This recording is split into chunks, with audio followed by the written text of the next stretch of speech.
Assalamualaikum, kami daripada Bros Gang TV. Baby. So hari ni bertemu kembali dalam hari yang baru, nafsu yang baru, nafsu pula, soul yang baru, apa lagi yang baru? Semua jiwa raga yang baru. And episod yang baru, yang mana episod kali ni kita nak menemubual seorang tetamu khas kita yang dinamakan sebagai Nasha. Sebelum tu, video ni korang just ambil benda yang elok saja. Kalau benda yang tak elok, korang jangan ambil. Yes, jadikan sebagai pengajaran dan juga tauladan untuk kehidupan masing-masing. Sebab apa? Sebab video kali ni kita nak sampaikan mesej dan kita nak tunjukkan pengalaman seorang yang digelar sebagai Shimel. Macam mana dia punya kehidupan and dia punya life. Benda ni boleh relate dengan semua orang dekat luar sana. And kenapa dia jadi macam tu semua korang akan tahu lepas ni. So please, benda yang baik je ikut, yang tak baik korang jangan ikut. Yang penting korang kena stay sampai habis supaya korang tak lari daripada topik yang kita sembang. So apa pun kita jemput dekat sini yang dah ada, iaitu Nasha. So boleh tak Nasha sebelum kita teruskan kita buat, Nasha introduce Nasha punya apa, biodata sikit. Biodata sikit je. Suka makan nasi goreng apa semua. Tak ada korang. Okey, Assalamualaikum dan salam sejahtera. Bismillahirrahmanirrahim. Okey, nama saya lebih mesra dikenali sebagai Nasha. Saya berumur hampir 30 tahun, berasal dari Negeri Sembilan, tapi buat masa ni dah menetap di Kuala Lumpur hampir 10 tahun. Lama. Maknanya masa time umur 20 tu lah dah start. Saya sambung belajar di Kuala Lumpur dan teruskan bekerja di Kuala Lumpur sampai sekarang. Okey, so sebelum kita teruskan, kita nak tanya setiap soalan yang kita tanya ni mungkin ada yang berkaitan dengan awak dan mungkin ada yang tak berkaitan dengan awak. Dan mungkin kemungkinan ada berkaitan dengan segelintir. Betul. So apa yang awak rasa awak boleh jawab lah. Sebab benda ni pun kita nak hantar mesej dekat orang yang tengok sana lah. Okey, so kita pun akan tanya soalan-soalan yang macam soalan tu yang orang terfikir tapi orang tak sanggup nak tanya. Betul. Faham tak? So kita orang kat sini kita just nak beritahu, nak tanya awak just jawab sahaja. Kalau tak nak jawab, tak apa. Okey, so Nasha, untuk first soalan ni kan, boleh tak awak cerita sikit macam mana awak boleh pilih jalan untuk menjadi seorang Shimel? I mean daripada muda dulu. Okey, untuk pengetahuan, saya start the transition, perubahan tu mula daripada saya belajar. Saya boleh dikatakan bukanlah daripada kecil. Dulu kecil saya seorang yang lasak.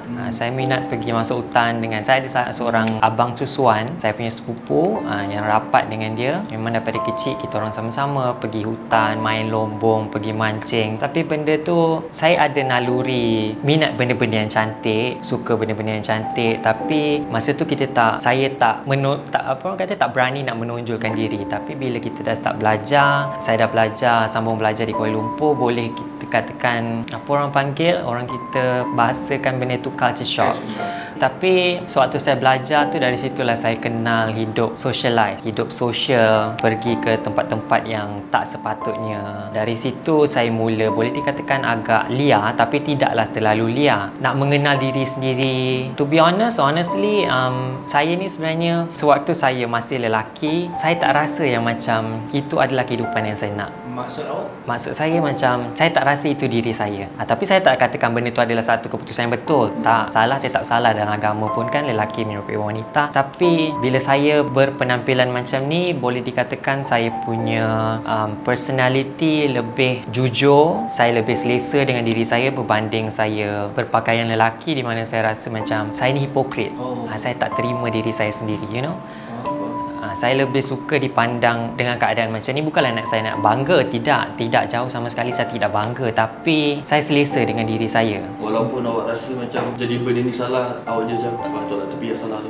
Jauh di sudut hati tu memang ada kekesalan bila kita dah berubah macam ni kan.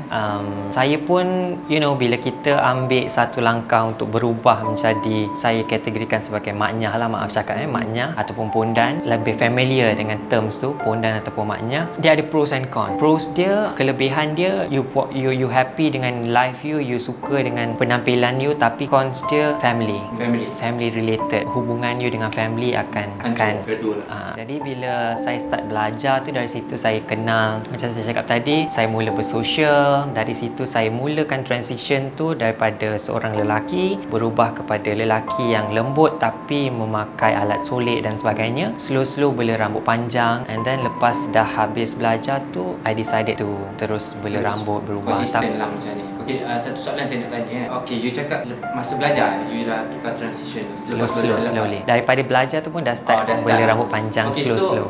Apa yang membuatkan you, inspirasi you untuk you jadi macam tu? I mean, memang pilihan you untuk, sebab you cakap tadi, macam you cakap kan, you suka berkelakuan ataupun berpakaian macam perempuan. Tapi apa yang inspire you, influence daripada siapa? You pengaruhi daripada siapa? Okey, boleh saya katakan pengaruh rakan sebaya, tapi saya tak pernah salahkan kawan-kawan saya. Itu bukan salah dia, itu adalah pilihan saya sendiri. Tapi khilaf saya sendiri, di mana saya terlalu ikutkan nafsu untuk terus makin daripada rambut panjang and tambah ni sikit, pakai makeup macam tu. Tapi just untuk pengetahuan, walaupun saya macam ni hampir umur 30 tahun dah nak masuk 30, dah tua dah, saya tak pernah melakukan apa-apa pembedahan di muka, di badan, tak pernah sama sekali. Saya ada sebab saya sendiri kenapa saya decided not to, sebab antara penguat penguat yang menghalang saya untuk dari terus melakukan pembedahan dan sebagainya tu family.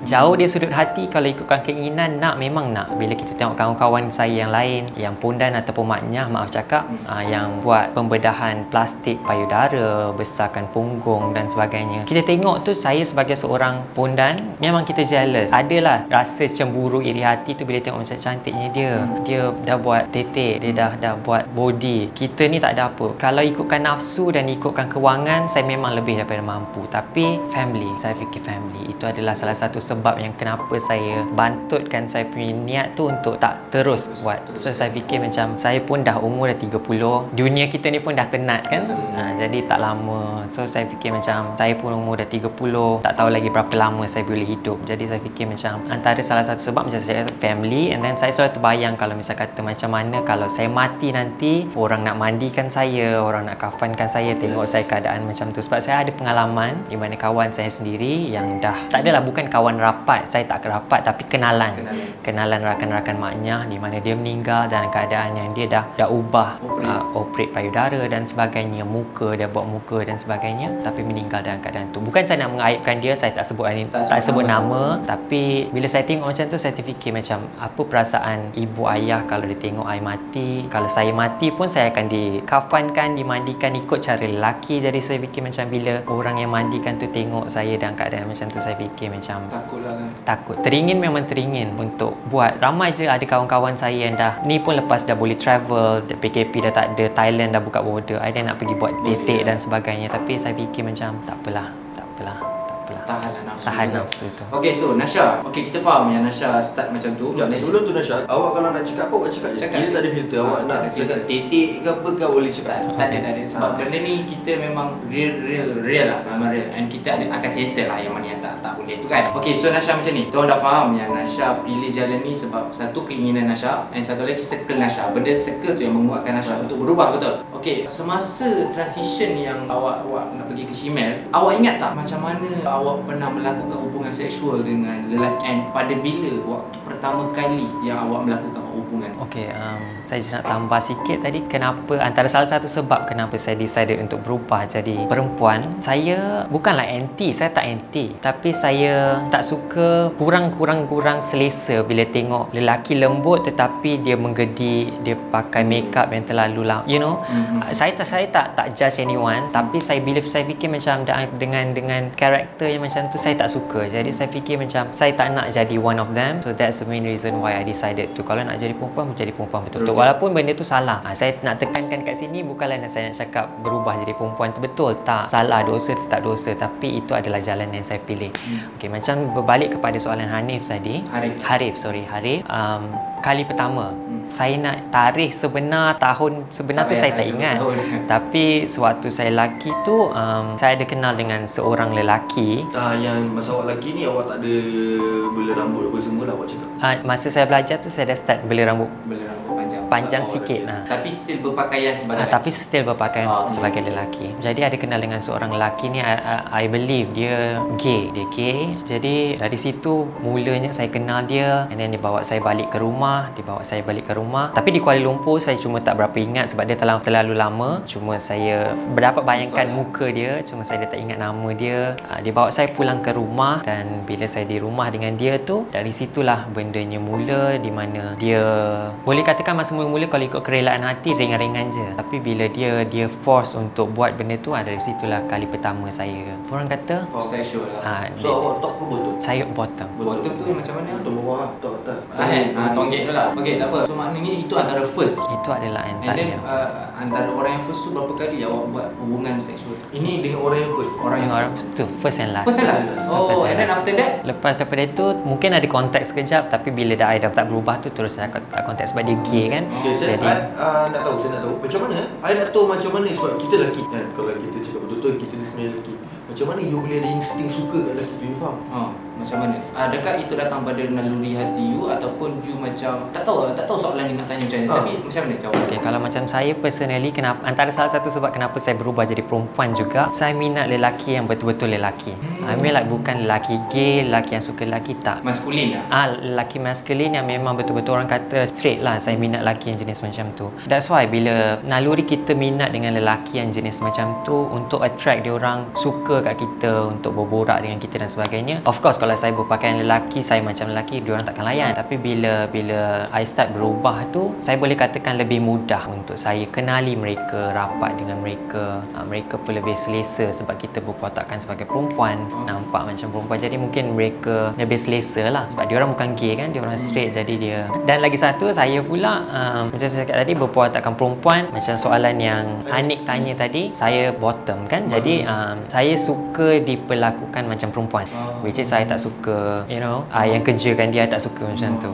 So maknanya awak memang suka untuk jadi perempuan dan dilakukan seperti perempuan. Ya, walaupun suara tak macam perempuan sangat. Okay, faham? Macam tu. Sebab kadang-kadang macam kita orang pun macam kadang-kadang persoalkan juga kan, macam mana shemale boleh pilih untuk jadi shemale? Sebab kita tak boleh nak judge. Memang benda tu semua orang tahu salah and haram. Cuma sekarang ni kita nak tahu, yelah diorang pun sama macam kita lelaki kan. Macam mana diorang berani? Macam mana keadaan mak ayah diorang? Boleh tak awak cerita sikit awak punya background, macam mana mak ayah awak Penerimaan mak ayah awak lepas awak dah jadi ni? First kali dia buat? Part ni mungkin sedikit emotional. Tapi sakit. Saya, sewaktu saya mula berubah tu, of course mana-mana ibu bapa pun, mana-mana parents, dia tak nak tengok anak dia terjerumus dalam keadaan yang macam ni. Lagi-lagi kita keluarga orang Islam kan. Jadi memang penerimaan family tu pada mulanya memang agak susah. Tapi sejak dari kecil, sebenarnya saya rapat dengan ayah dengan ibu, dua-dua lah. Tapi saya lebih manja dengan ayah lah, selalu pamper kita orang adik-beradik. Just for your information, saya anak sulung. So dia akan pamper. Ayah saya dulu kerja offshore. Jadi dia akan pergi 3 minggu ataupun sebulan and then baru balik. Jadi memang daripada kecil dulu memang rapat dengan dia. Kita orang akan, sebelum dia pergi berangkat ke tengah laut, dia akan mandikan kita orang adik-beradik sama-sama, ambil bau air badan dia kan, takut rindu dan sebagainya. Mungkin ada itu kali pertama kali terakhir jumpa dia kan. Dia tak tahu apa yang dia fikir. Tapi bila saya start berubah ni, hubungan saya dengan ayah makin renggang. Ayah saya jenis yang bukanlah nak kata orang yang terlalu kuat agama, tidak. Tapi Tapi dia seorang yang tegas. Jadi lagi-lagi saya pula anak sulung, di mana harapan dan segala tanggungjawab tu pikul oleh saya kan, sebab saya anak sulung. Jadi penerimaan masa mula-mula tu hampir setahun lebih juga saya tak bercakap dengan ayah saya. Setahun lebih. Even raya pun tak salam. Kita nak salam pun dia tak nak. Tapi itulah dengan ayah. And then antara sebab yang jadi penguat juga, saya rapat dengan ibu, manja dengan ibu, yang buat macam antara sebab saya bantutkan niat untuk saya tidak lebih jauh untuk buat operate dan sebagainya, potong dan sebagainya, adalah sebab ibu. Sebab ibu saya pernah cakap masa saya tak berapa okey dengan ayah saya tu, dia pernah lah di saat kita bergaduh tu kan, bukanlah bergaduh yang teruk, I mean like tak bercakap, tarik muka dan sebagainya.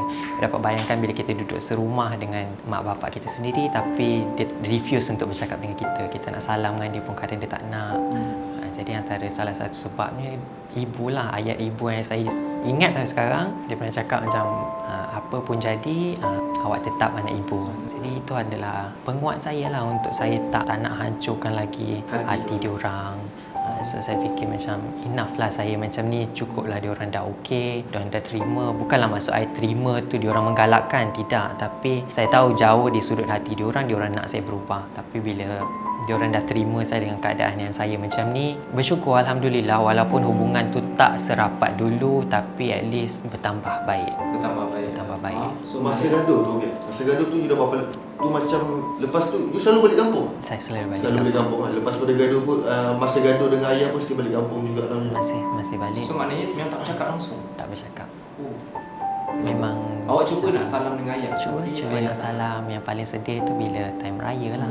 Okey, jadi penerimaan adik-beradik pula, macam adik-beradik saya memang rapat dengan saya. Ada adik saya 2 orang perempuan, itu memang rapat lah. Lagi-lagi bila saya dah macam ni, mereka lebih selesa untuk bergurau dan sebagainya. Apa-apa pun bila saya balik, mereka masih panggil saya abang. Jadi bila saya balik tu, abang jom pergi sini, diorang rapat dengan saya. Apa yang diorang nak, kadang-kadang diorang minta dengan saya. Jadi saya dengan adik-beradik memang rapat Alhamdulillah. Diorang tak ada masalah. Diorang tetap macam biasalah bergaul semua kan? Bergaul macam biasa. Okay, faham. Okay, so maknanya macam sepanjang you jadi shemale, you pilih jalan untuk you jadi shemale kan, seperti mana kita tahu, orang kat luar sana memang berperspektif shemale je pelacur, shemale je pelacurkan diri. Adakah Nasha pernah melacurkan diri Nasha sebagai shemale sepanjang perjalanan? Sejujurnya pernah. Sewaktu saya masih muda, umur 20-an, di mana saya dah start berubah. Tapi masa tu rambut tak berapa panjang, masih lagi pakai rambut palsu dan sebagainya. Tapi dah mula bergelumang dengan aktiviti yang tak sihat macam tu lah. Which is dulu kalau zaman tahun 2013 macam tu, famous kalau korang pernah dengar WeChat. Dulu saya bukanlah melakukan kerja tu di jalanan, di lorong-lorong, bukan macam tu. Saya hanya buat secara online di rumah, di mana kalau dulu kan kita ada apps untuk WeChat tu, look around. Jadi kita boleh tengok orang yang sekitar dengan kita. Dari situ kita approach. Dari situ juga memang dekat bio tu dah clearly stated lah yang saya ni macam mana. Dan diorang respons. Bila diorang respons, diorang normally lah, mostly akan direct terus tanya, hi, ada servis. Daripada situ kita buka harga dan akan go on lah. Boleh tahu harga awak?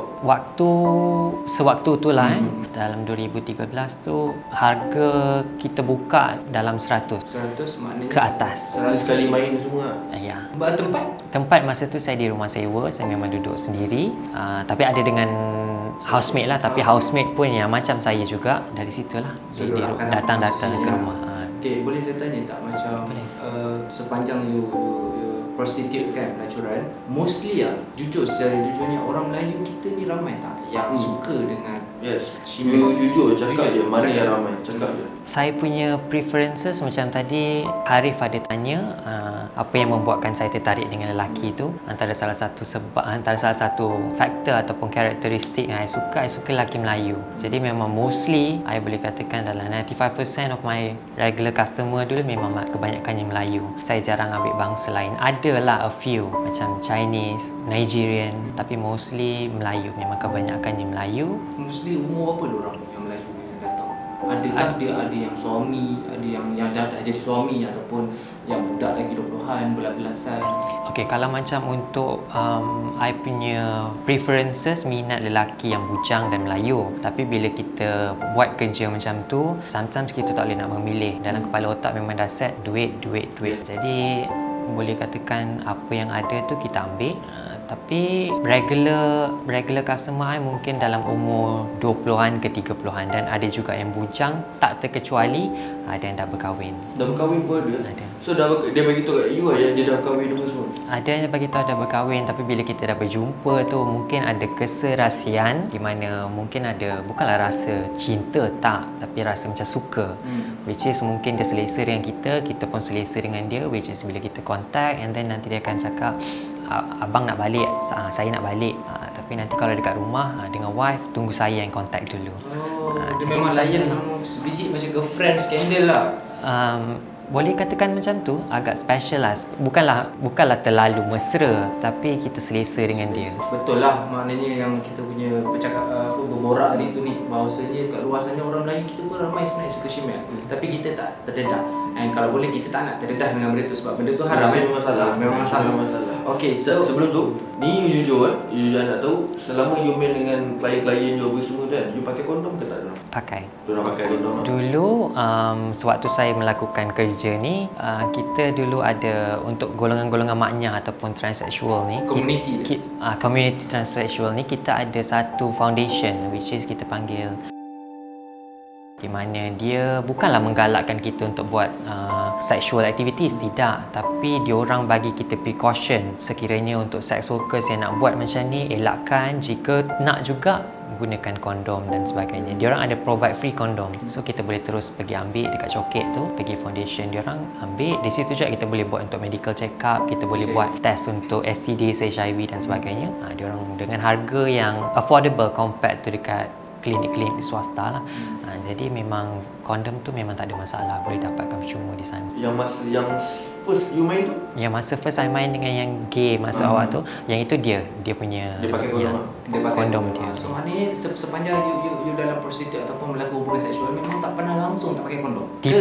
Tipulah kalau saya kata tak pernah langsung, pernah. Tapi mostly kalau macam first timer yang saya baru kenal, baru jumpa, memang akan pakai. Tapi kalau macam regular customer, ada yang kita dah 2-3 kali tu, pernahlah saya tak pakai sejujurnya. Tapi saya tak menggalakkan. Bukanlah saya nak kata saya menggalakkan untuk buat hubungan seksual, tapi sekiranya kita buat benda tu, pakailah kondom untuk keselamatan sendiri juga. Sebab penyakit, just information okay, bila kita bercakap berkenaan HIV ni, stigma masyarakat kita lah, mostly orang-orang tempatan, orang kita kan, bila kita bercakap dengan berkenaan HIV je, diorang akan terfikir pondan. HIV je golongan maknyah transseksual. Jadi ada statistik yang menunjukkan golongan maknyah ni, diorang punya percentage untuk diorang dapat HIV ni lebih rendah compared to golongan lelaki biasa ataupun perempuan. Kenapa lebih rendah? Saya tak nak bantah awak punya cakap lebih rendah kan. Sebelum ni pada tahun 2017 saya join satu praktikal lah, student sebagai pegawai kesihatan dekat Maran. Masa tu kita orang tengok jugalah statistik dalam jabatan ataupun departmen HIV tau. Diorang banyak dekat situ yang mengeluarkan yang mana gay ataupun pondan antara yang tinggi dalam statistik yang dapat HIV. Sebabnya diorang antara yang berpotensi sebab golongan-golongan yang suka melacurkan diri lah, macam contoh gay kan. Antara salah satu universiti yang saya tak boleh sebut, tapi dekat Gombak, antara satu tempat yang banyak gila orang yang main apps apps yang gay berkumpul. Tapi maknya berkumpul lah kat situ. Okey, untuk app itu adalah apps untuk golongan gay. Jadi kenapa saya kata statistik golongan maknyah antara lebih rendah berbanding lelaki dan perempuan? Gay ni dia menyebabkan lelaki. Ada kadang-kadang kita nampak dia lelaki biasa, lelaki normal, tapi dia sebenarnya adalah gay.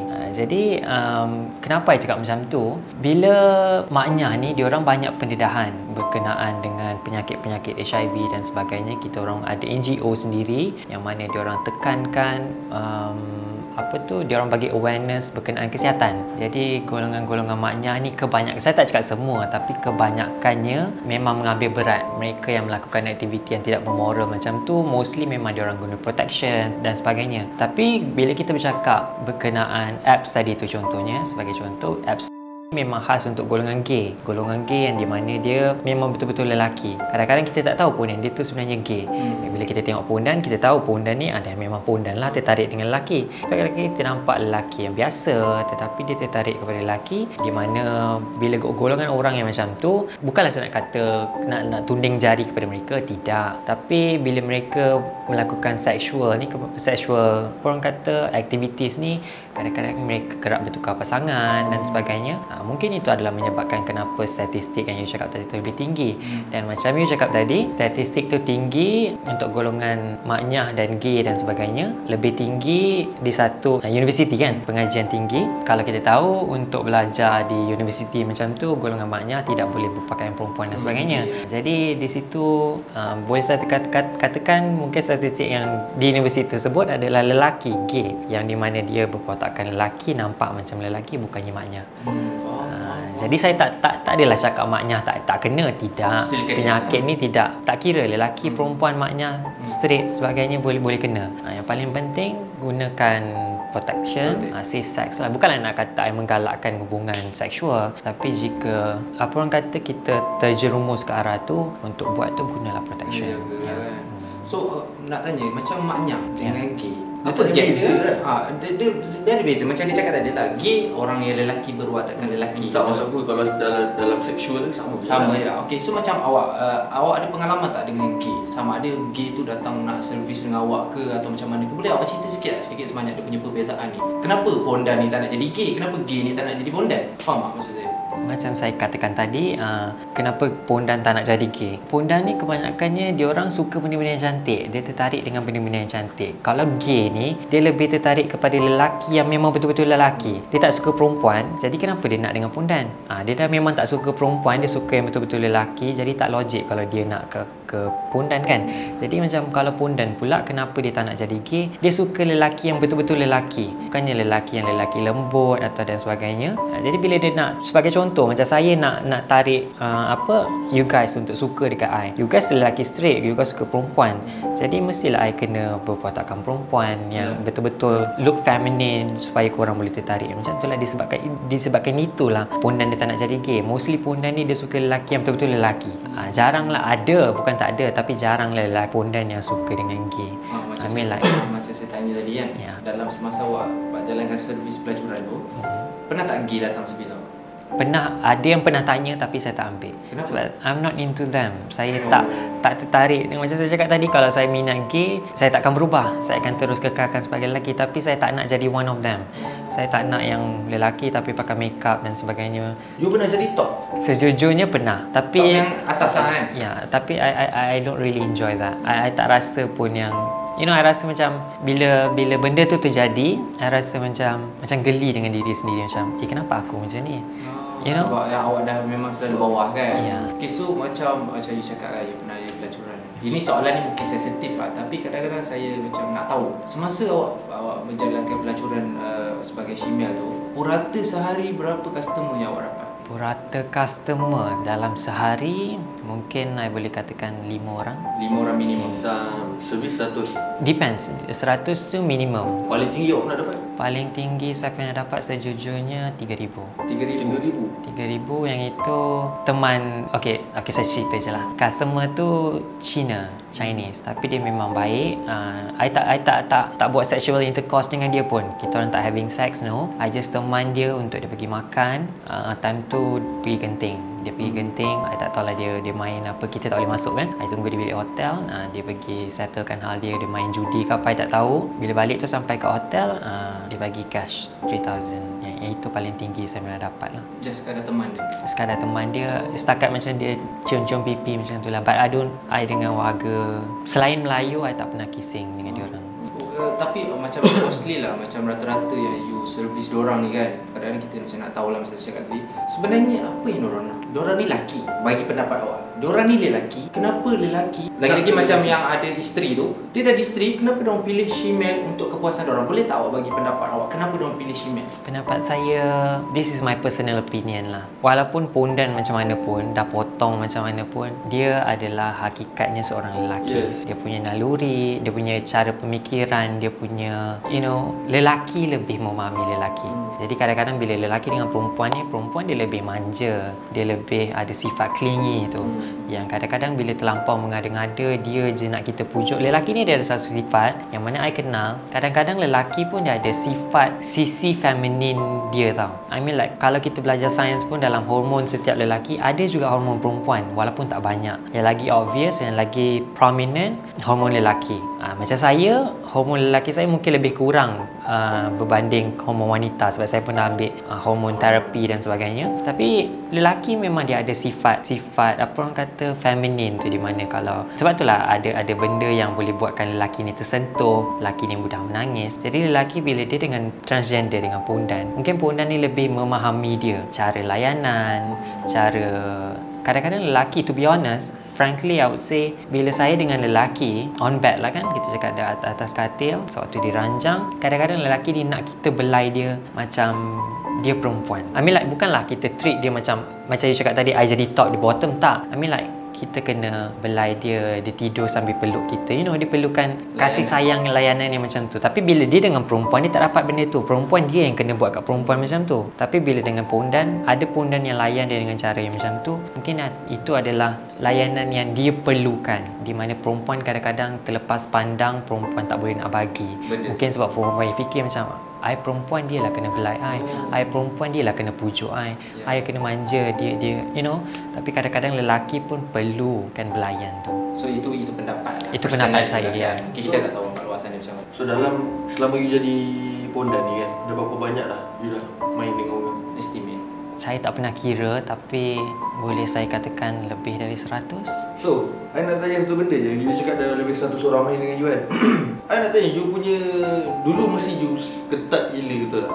So sekarang ni macam mana? You jaga dia macam mana? Macam perempuan kan dia ada benda jagaan dia kan. Macam lelaki ni, sebab tu kan kita punya tempat berak kan. So bila kita punya tempat berak, mana nak jaga dia? Buang je lah kan. So bila nak kena jaga maintain tu, bila dah hari-hari tonyoh, dia akan besar. Betul? Lubang tu akan besar. So macam mana you maintain ke? Okay, penjagaan benda tu macam saya cakap tadi kan, normally golongan-golongan macam I, sebelum kita ada sexual intercourse tu, kita orang flushing tu, which is you akan masukkan air kat bahagian dalam tu untuk buangkan, untuk bersihkan dan sebagainya. Which is bila you buat hubungan hubungan seksual tu, tak adalah benda-benda yang tak sepatutnya jadi. Jadi untuk macam penjagaan pula, macam saya cakap, bukan dia makin besar ke sebagainya, benda tu kita punya anus tu, so dia memang over time dia akan mengecil, dia akan kembali kepada asal. That's why bila tak kisahlah macam mana you buang air pun dan sebagainya, bila sakit ke benda tu akan kembali normal. Which is I tak adalah macam I sendiri personally, I tak tahu lah orang lain, tapi kalau macam I, penjagaan khusus macam nak bagi benda tu tak ada. Benda tu akan normally Tapi dia. benda tu bahaya kan? Benda tu memang tak dinafikan, memang sangat bahaya. Bukan just HIV je. Buasir. You pernah kena tak buasir? Sejujurnya pernah, tapi boleh cakap sekali je. Buasir tu sakit kan? Dia kulit dekat dalam tu terkeluar, kau tahu tak? Kan? Betul. So, you pergi check doktor lah? Sebab macam penyakit buasir ni kita boleh treat sendiri. Sendiri benda tu. Okay, faham. Okay, so macam ni, macam you cakap lah, you pernah dalam dunia pelacuran, and you cakap lebih dari 100 orang sehari, roughly 5 orang. You pernah takut? You tak takut ke dengan penyakit? Even though you dah aware pasal benda macam HIV, AIDS. Even though dalam Islam sendiri pun cakap yang kalau kita bersetubuh dengan lelaki ni, Nabi tak mengaku umat apa semua. And dalam saintifiknya akan kena lah HIV. You tak takut ke kena HIV? And ada tak dalam orang-orang yang terdekat, orang-orang kawan-kawan you yang terkena HIV dan AIDS? So far alhamdulillah yang I tahu, belum pernah lagi I dengar kawan-kawan kenalan rapat I yang kena lah. Tapi macam saya cakap tadi, takut atau tak, jauh di sudut hati mesti kita akan rasa takut, kita akan rasa ada keinginan untuk berubah tu, nak stop tu. Tapi kan kita pun manusia kan, ada nafsu. Kadang-kadang I dah cuba untuk stop lama, tak having sex dan sebagainya. Tapi bila keinginan tu datang secara tiba-tiba, kadang-kadang I couldn't contain myself. I tak boleh nak, apa orang kata, tak boleh nak tahan keinginan tu kita sendiri kan. So macam mulalah gatal tangan nak cari lelaki dan sebagainya. Takut memang takut. So that's why macam saya cakap tadi, kita ada dan lagi satu kita ada klinik yang dekat. Yang tu normally I selalu pergi dekat sana lah untuk dapatkan rawatan, untuk check I punya health status. So yang paling terbaru I buat hujung tahun lepas untuk check lah, fully check HIV, penyakit STDs dan sebagainya. Alhamdulillah lah, I'm free from that. So daripada situ juga I fikir macam Tuhan tu masih sayangkan kita, Tuhan tu masih sayangkan I. Jadi macam mungkin dia nak suruh I beringat. Dulu I dah pernah buat teruk, perangai macam tu dengan macam-macam lelaki, tapi still dia tak bagi lagi I penyakit tu.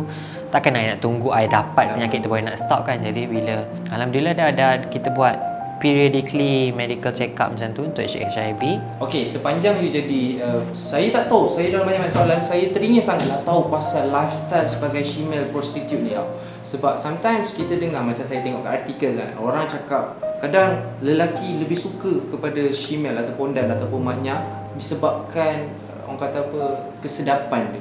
Kesedapan yang macam mana yang diorang masukkan? Boleh tak awak highlight sikit? Apa bezanya female dengan perempuan? Sama ada perempuan tu still ada yang sama juga kan, macam yelah kemaluan kan. Apa beza female dengan perempuan yang dimasukkan kesedapan tu? Okey, kalau untuk jawab soalan tu, macam saya personally saya tak mampu nak jawabkan. Sebab Anik tanya tadi, saya bottom. Jadi bukanlah saya yang top, saya yang menujah orang tu. Jadi saya tak tahulah rasanya macam mana. Tapi bila saya kena, nak kata nikmat tu tak, kadang-kadang sakit. Tapi disebabkan kita suka lelaki tu, jadi kita layankan dia aje. So maknanya nafsu nak main tu ada ke tak sebenarnya dengan lelaki tu? Ada, tapi honestly lah, bila hubungan seksual melalui jalan belakang tu, kita boleh rasa. Sebab lelaki dia ada G-spot. Dia ada G-spot dekat bahagian kita punya apa tu, sensual organ kat dalam tu. Saya tak tahu nak terangkan macam mana. Kita akan rasa kadang-kadang benda tu boleh buatkan kita climax dengan sendiri, tanpa pegang dan sebagainya. Jadi kalau macam untuk I punya side, kesedapan tu juga sometimes ada, sometimes tak. Dia bergantung kepada cara layanan lelaki tu. Ada lelaki yang jenis macam gelojoh, kita tak rasa nikmat pun benda tu. Tapi ada lelaki kalau dia pandai layan tu, kita rasalah. So macam lelaki kenapa dia cari pondan tu, mungkinlah ada lelaki yang cakap macam yang belakang ni lagi ketat dan sebagainya. Tapi saya sendiri personally saya tak tahu sebab saya tak try. Saya tak try perempuan, jadi saya tak tahu apa perbezaannya. So umur hidup awak memang tak pernah dengan perempuan? Saya tak pernah dengan perempuan. Rasa untuk saya ada rasa, saya pernah bercinta dengan perempuan sejujurnya. Sebelum sekali masa saya belajar dulu. Saya belajar lepasan sekolah berserama penuh. Tapi sekolah berserama penuh mana saya tak nak bagi tahu. I keep it private. So bila saya belajar tu, saya ada kenal seorang perempuan. Nama dia A je lah, I cakap A. Dia adalah my first love lah. Di mana itulah kali pertama saya bercinta dengan perempuan sewaktu sekolah. Nak dekat-dekat SPM lah masa tu. Tapi hubungan tu tak berpanjangan disebabkan dia ada dengan lelaki lain. Itu adalah my first love dengan perempuan yang tu, dan that's the first and last lah. Bila dengan perempuan tu, rasa untuk I sexually attracted dengan dia, untuk imagination nak buat benda bukan tu tak ada.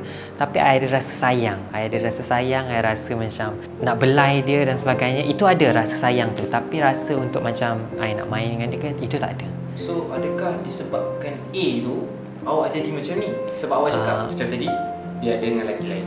Sebenarnya dia curang. Mesti awak sedihnya. Dia curang. So awak sedih. So disebabkan awak kecewa dengan dia sebab dia antara first love awak, and awak pilih jalan macam ni. Tapi nak katakan dia penyebab tu, tidaklah. Itu adalah diri saya sendiri. Tapi tak. Bukan. Itu pilihan awak sendiri lah. Pilihan saya sendiri. Sebab kan kau pernah dengar tak ya orang cakap kan, oh ni Mamat ni dia jadi cimel, dia jadi pondan sebab kecewa dengan ni kan. Awak pernah dengar macam tu kan? So itu maksud saya. Maknanya kadang-kadang saya pelik juga, kenapa disebabkan dia kecewa dengan seseorang. Macam contoh perempuan dia kecewa dengan lelaki, dia jadi pun tomboy, pengkit, lesbian. Kenapa kan? Tapi pelik kan macam tu kan. Macam kau nak salahkan orang. You memang tak ada nafsu langsung dengan perempuan. Tapi kalau you tengok perempuan, lelaki bila tengok perempuan dia akan rasa something. Macam tengok kau macam tak apa sebab lelaki. Aku tengok kau jangan, aku rasa something. Macam ni lah, aku macam kita macam lelaki macam so bila kita tengok perempuan kita akan rasa macam, kalau kita suka kita akan rasa suka tu. So kita ada rasa macam tu kan? Macam perempuan. Macam soalan ni tadi kan, tu dah betul. Saya tambah lagi satu. kalau saya letak lelaki paling handsome, maskulin, sador dengan perempuan yang paling cantik dalam dunia ni, awak pilih mana? Saya akan pilih lelaki tu. Sebab apa? Sebab memang awak nak kat dia lah. Sebab awak suka maskulin kan?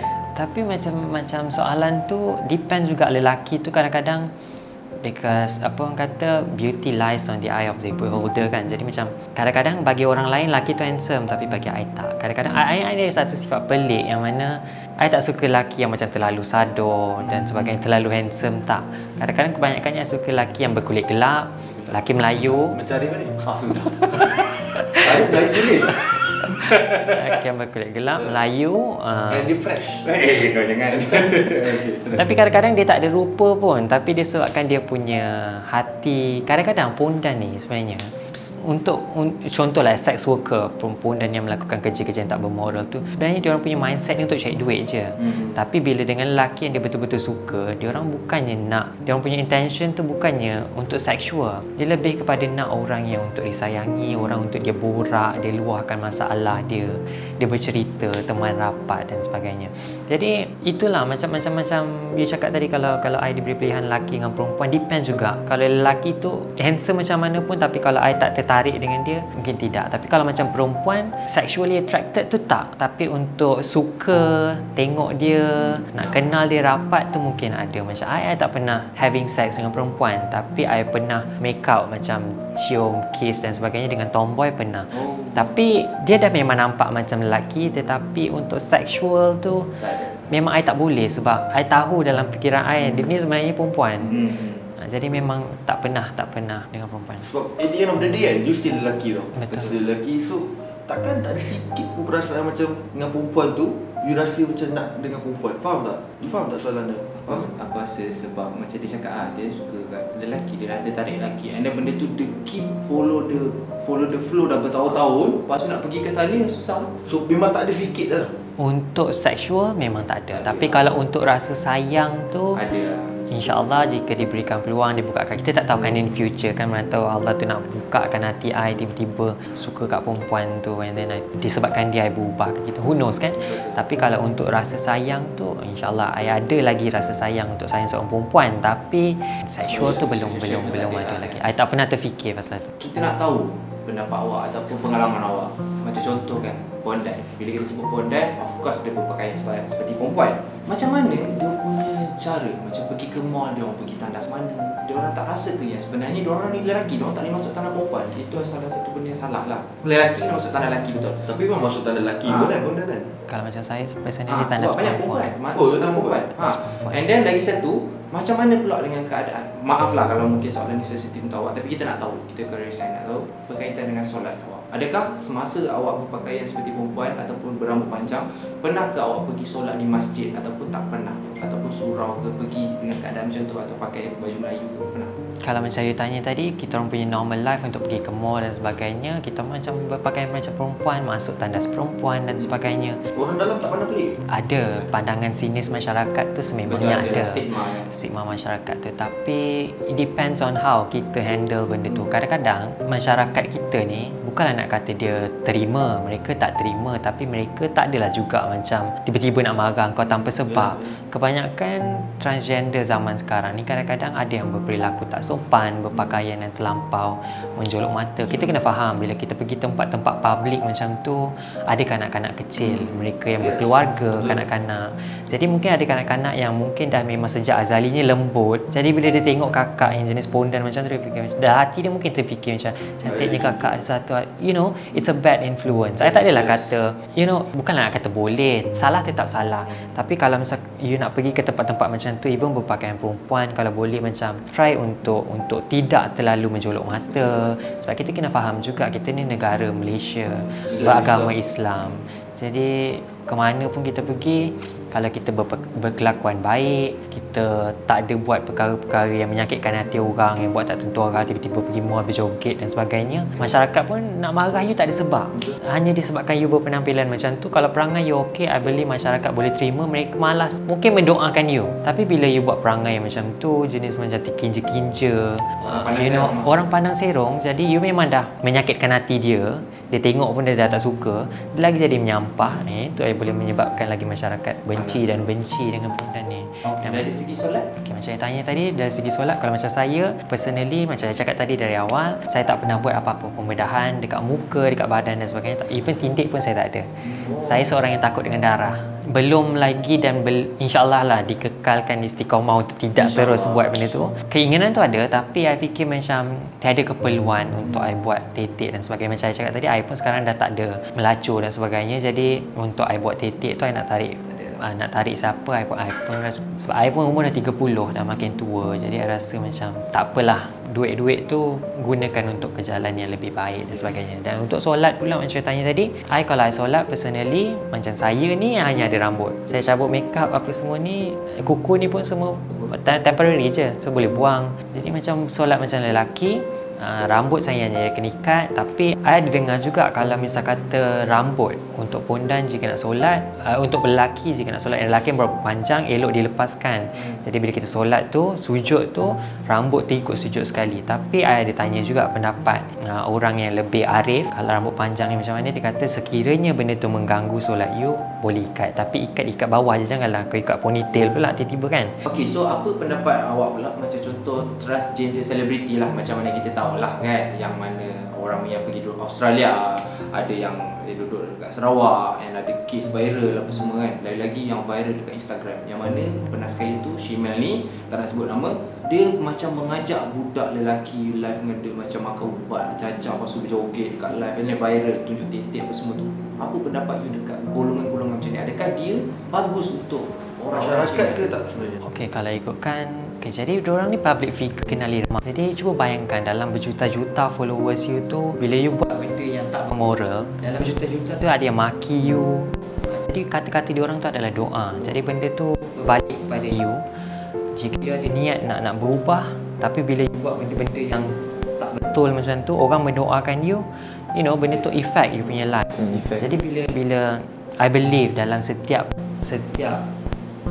hati, jauh di sudut hati setiap maknya dekat Malaysia ni, mesti ada keinginan untuk berubah tu, mesti ada. At least kalau tak berubah jadi lelaki pun, berubah ke arah yang lebih baik. Jadi bila you dalam fasa untuk berubah ke arah yang lebih baik tu, buatlah perangai-perangai yang baik dan sebagainya. Macam I tak adalah cakap I ni baik, I pun mulut jahat. Kadang-kadang bila bergaduh tu keluar juga benda-benda tak sepatutnya. Tapi dengan orang yang kita tak kenal, especially orang-orang tepi jalan, orang-orang followers you dan sebagainya, janganlah layan mereka macam tu. Sebab kalau betul-betul lah, kalau betul-betul pun di sini negeri Islam. So negeri Islam ni LGBT tu memang diharamkan, memang salah. Benda tu memang tak boleh. So bagi saya pun, apa yang diorang buat tu memang totally salah lah. Sebab apa? Bila dia buat macam tu, dia punya geng-geng ni, saya minta maaf tapi saya nak cakap juga, so dia punya geng-geng ni akan rasa macam, dia dah buat kan? Dia dah naik ni kan? So lain pun nak tunjuk kan? Nak show off kan? So bila orang tu, semua orang ada je lelaki yang macam awak juga, ada je macam naluri masa kecil-kecil yang pun baik, tapi dia nak ke arah tu. So bila nampak benda tu kat Malaysia, lagi mudah lah dia berubah. Sebab tu lah kadang-kadang macam benda-benda ni kan, bagi saya, kalau tak nak ubah sangat, kau duduk dia diam. tak patut berlaku lah, senang kan. Betul. Tapi sebelum tu saya nak tambah sikit tadi apa yang Anik cakap. Okey, macam Anik cakap, kita negara Islam. Kadang-kadang mereka yang buat macam tu, and golongan-golongan lain yang sama kawan-kawan dia tengok macam nak ikut juga. Sebab tu macam saya cakap tadi, mereka adalah public figure, jadi mereka perlu tunjukkan contoh yang baik. Tapi macam saya, even saya sendiri seorang pondan, saya sendiri tak menyokong dengan apa yang mereka perjuangkan, hak equalization dan sebagainya tu. Saya tak pernah sokong dengan apa yang diperjuangkan. Maaf cakap, bukanlah nak kata apa, kita salah tu tetap salah. Which is dengan, I rasa macam dengan apa yang mereka cuba perjuangkan tu, ada benda yang tak logik dan ada benda yang boleh diterima pakai. Sebagai contoh, hak layanan sama rata dan sebagainya, itu pun kita mungkin boleh ambil sisi positif. Dia nak dilayan sama seperti orang biasa, which is jangan tengok pondan tiba-tiba maki. Tapi kalau macam hak untuk berkahwin dan sebagainya, itu saya sendiri pun memang personally tak menyokong, tak tak mendatangkan kontroversi. Tapi yang masalahnya, yang tak baik tu yang menunjuk. Itu yang silapnya tu. Sebab kita fikir budak-budak lah, zaman sekarang pun semua handphone, internet. semua internet. So orang akan tengok, apa dia macam ni, apa macam ni. So budak-budak kecil tu akan akan jadi macam diorang tak tahu lagi apa besar diorang akan jadi kan. So bila dia tengok benda tu, so benda tu akan jadi terikut lah. Betul. Benda tu kita stop tu. Okay, so Nasha, awak jadi female. Macam mana kemaluan lelaki awak? Masih sama. Saya belum. Tak, maksud saya tahu awak tak operate, awak dah highlight benda tu. Maksud saya, macam kita ada lelaki kan. Pagi mesti ada morning punya. Yes. Morning Dia stand work kita panggil nama SW, stand work. Dia akan tegak. Lelaki kalau anda kata benda tu hidup. Sebagai orang female ni pula macam mana? Adakah faham tak maksud saya? Kalau macam saya personally masih boleh. Masih boleh macam lelaki. Cuma macam saya personally, saya tak galakkan diri saya untuk onani. Macam saya cakap tadi, kalau saya kadang-kadang having sex dengan orang yang betul-betul tahu layan, even tanpa saya sentuh pun dia boleh climax sendiri. Jadi disebabkan itulah kadang-kadang nak memuaskan nafsu tu cari lelaki. So masa awak tengah buat dengan orang, awak pun steam jugalah? Depends. Macam kalau you tanya soalan tu berbalik-balik, kalau customer kita ambil je semua kan, fikir nak cari duit je, tak semestinya orang tu kita suka. Kadang-kadang ada orang yang tak suka tapi disebabkan duit kita main dengan dia. Tapi kalau dengan orang yang saya tak suka, benda tu memang takkan naik. Tapi kalau dengan orang yang saya I'm attracted to, macam suka sama suka, benda tu akan naik dengan sendirilah. Tapi benda tu still aktif lah. Tapi kalau macam saya sendiri personally, saya tak suka bila lelaki tengok saya punya. Malu, insecure lah. Ada rasa macam I suka lelaki yang betul-betul lelaki. I tak suka gay macam saya cakap tadi kan. Jadi bila dia nampak benda tu, nanti I fikir macam tiba-tiba dia pegang I punya, kau gay ke apa? I tak suka benda tu. Cuma I nak tanya, I nak tambah sikit. Benda tu affected juga by hormone therapy. Bila pondan-pondan ni dia ambil hormon, kalau terlampau ambil hormon, terlampau berat sangat, macam-macam hormon yang dia ambil, kadang-kadang even the climax pun air dia takkan keluar. Tak ada apa yang keluar. I pernah ambil hormon. I tak naklah cerita apa nama hormon tu sebab takut nanti penonton ada yang terikut budak-budak yang cuba ke apa. Dia hormon blocker. Dia block hormon lelaki, and then kita tambah hormon perempuan untuk estrogen dan sebagainya. Takkan ada air mani. Hormon blocker tu, kita punya air mani tu kering. Oh shit. Jadi even you keras macam mana pun, you climax macam mana, tak ada apa yang keluar. I pernah sampai satu fasa macam tu. So kalau sampai itu, you tak ada rasa takut ke apa? Bila you stop benda tu, hormon lelaki you akan kembali balik sebab you fitrahnya lelaki. Jadi bila pondan ni, dia kena continue on hormon. Tapi macam saya, alhamdulillah lah, saya pernah cuba untuk stop hormon. Lama juga pernah cuba untuk berhenti. Tapi bila kita dah nampak macam dah nampak laki sangat apa semua, I start ambil balik. Tapi ambil tu taklah kerap, on off juga. Bila saya rajin, saya teringat, saya ambil. Apa pengalaman awak sepanjang dekat public lah yang memalukan awak lah? Contohlah, awak tak kisahlah apa-apa yang awak rasa macam itu satu penghinaan bagi awak sebagai macam family, macam kad lah, geli lah, apalah, penghinaan bagi awak yang paling teruk, yang paling gila-gila. Kalau public dimalukan oleh orang tu, alhamdulillah so far tak ada lagi. Untuk family pula, macam family tiba-tiba tak nak dekat dengan saya ke, alhamdulillah belum pernah lagi. Saudara mara semua alhamdulillah masih terima. Cuma macam saya, pengalaman yang itu pun being rejected dengan lelaki yang kita suka, itu je lah normal. Tapi yang dimalukan, betul-betul malukan dekat public ke tu, alhamdulillah belum pernah lagi lah. Jangan ikut benda yang salah. Personally, untuk orang luar sana, interview kita hari ni memang eksklusif gila sebab kita nak memahami kehidupan Shimel, rutin lifestyle orang macam mana. Hari ni kita dapatlah sedikit sebanyak kan. Macam Shimel lah kan, macam awak kawan dengan Shimel apa semua. Pernah tak diorang macam diorang ni macam dengki-dengki kan, tengok aku buat tete 10,000, 100,000 kan, kau ni pondan miskin apa semua. Diorang punya perspektif antara pondan dengan pondan ni macam mana? Sebab mula pondan ni kasar. Mula pondan bahaya kan. Saya pun takut kan. Lepas tu mesti ada punya kan. Boleh tak awak cerita sikit-sikit banyak apa sebenarnya pondan ni nak dia dipandang tinggi sebagai seorang pondan? Community maknyah ni sebenarnya ada satu tabiat buruk yang saya rasa macam tak patut pun, memang tak patut diikuti. Ada juga, saya tak kata semua, tapi segelintir pondan yang mengamalkan bomoh dan sebagainya. Bomoh? Untuk apa? Santau ke bagi cantik?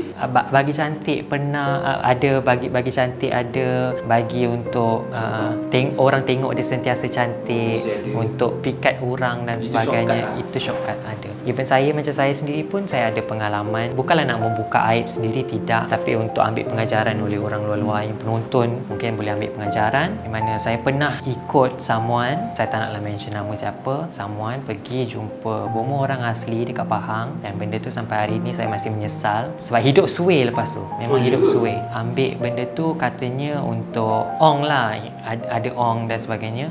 Dia tulis nama kita dekat atas kertas lama, duit kertas lama, and then dia minta simpan dalam wallet. Itu adalah ibu duit, kiranya macam duit kita tak pernah kering dan sebagainya. Waktu ritual nak buat benda tu, pakai kain kafan mayat, and then dia minta kita mandi dekat dalam toilet dia, mandi dengan air bunga-bunga yang dia dah campurkan dengan limau dan sebagainya, mandi, and then tak boleh lap benda tu, and then tunggulah sampai kering, and then dekat depan bomo tu dia minta nama penuh ayah kita, mak kita dituliskan dan sebagainya, and then dia bagi simpan duit tu.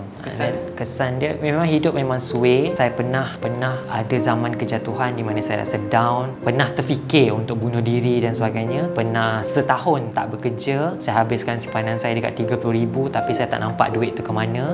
Not until bila saya dah nekat, macam dulu saya ada seorang kawan rapat, kenalan lelaki yang seselesa bercakap dengan dia, bercerita dengan dia, yang seorang yang baik. Masa tu saya bakar duit tu and then buang minyak yang dia bagi tu. Minyak tu kena pakai botol kecil je tapi bau dia memang sangat-sangat busuk. Saya tak tahu lah bau tak tahu nak cakap, nak describe macam mana. Bau tu, ubat tu busuk. Dia suruh pakai, celetkan apa semua sebelum keluar dan sebagainya, tapi memang suai. And then I buang minyak tu, I bakar duit kertas tu, and then dah nekat dalam hati, tak nak dah benda-benda tu. Tak lama pun saya ambil, dalam setengah tahun, setahun macam tu. Tapi apa yang benda tu untuk apa?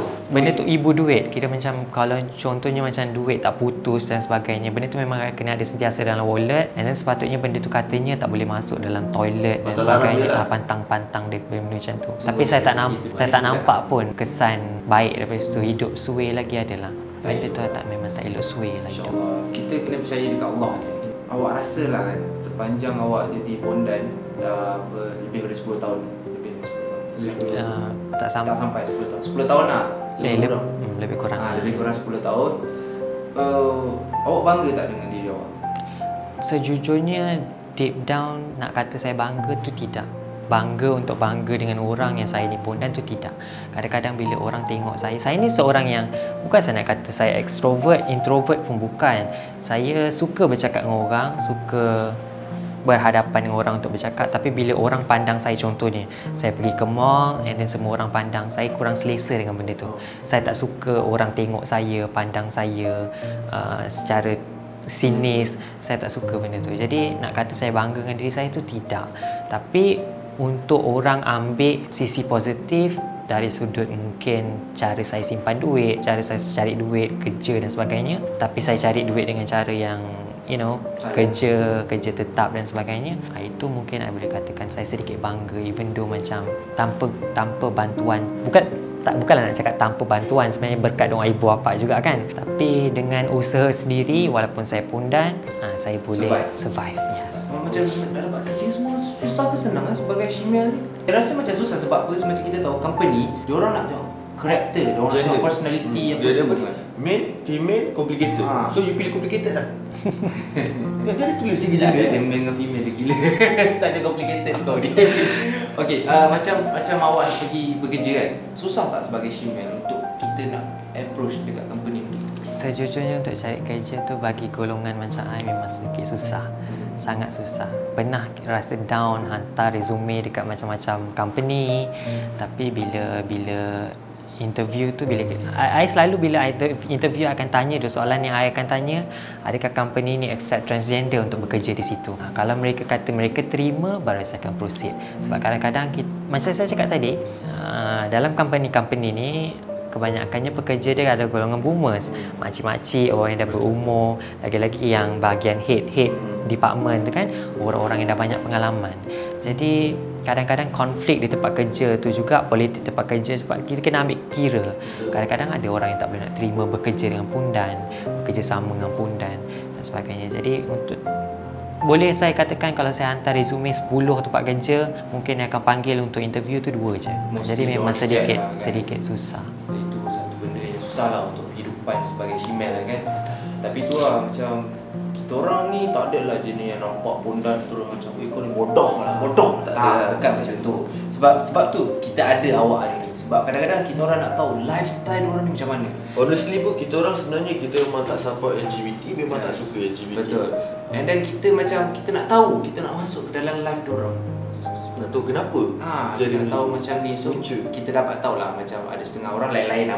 Mungkin ada Shimel yang tengok video ni, mungkin dia punya perspektif dia lain kan, tapi insyaAllah akan datang kita interview yang lain lagi kan, pengalaman lain-lain kan. Tapi for this time, awak antara Shimel yang pertama datang dalam interview kita. And awak berani gila lah, berani gila. You ada tak terdetik sikit je ke hati yang you rasa macam aku kena berubah sebab aku dah berumur, aku dah 20, 30 apa semua, aku kena berubah? Ada tak rasa macam tu? And you ada tak rasa macam mana kalau aku mati? macam mana kalau aku mati? Dalam keadaan macam ni, macam awak tadi lah cakap kan, ada tak macam awak terfikir benda-benda yang Kalau macam saya personally memang setiap hari tu terdetik lah rasa macam keinginan untuk berubah tu ada. Tapi saya pernah cuba untuk berubah dulu. Pernah tiba-tiba potong rambut pendek. Start daripada situ saya baik dengan ayah bila saya potong rambut tu. Tapi yang tegur saya sewaktu ayah marah tu, saya punya Pak Long. Pak Long yang tegur, dia kata, ni dah cakap dengan ayah ni, Pak Long dah cakap dengan ayah, yang kau tak suka ni, pergilah potong rambut. Masa tu raya kedua tak salah saya, raya kedua, raya pertama, masa tu juga saya pergi potong rambut. Daripada tu hubungan saya dengan ayah okey. Kalau dulu kadang-kadang saya suka balik kampung pun kadang pakai makeup, pakai baju yang ikut badan dan sebagainya. Jadi rambut tocang dan sebagainya, pakai makeup sikit-sikit. Tapi bila saya dah start macam kat rumah macam simple je, ikat rambut, saya tak ada nak makeup kat rumah je kan, pakai baju pakai baju besar sebab tak nak bagi nampakkan sangat buah dada tu. Jadi dari situ penerimaan ayah tu okey sikit. Bukan nak kata dia sokong, tak, tapi dah tak panas macam dulu. Jadi dari situ dia baik. Jadi macam soalan Anik tadi, terdetik tak rasa nak berubah? Of course ada. Setiap hari I terfikir. Nak tidur tu I selalu macam, kadang-kadang kita I sendiri personally amalkan doa, ya Allah Tuhanku, matikanlah aku dalam keadaan iman dalam Islam. Sebab I tak nak bila I mati, orang tengok I dalam keadaan berbuah dada dan sebagainya. Berbalik kat soalan Anik tadi, of course ada rasa nak berubah tu. Tapi perlukan, apa orang kata, nekat, yang betul-betul nekat untuk berubah. Dan support daripada orang keliling juga. Sebab I tak nak nanti kita dah berubah, kita turn balik.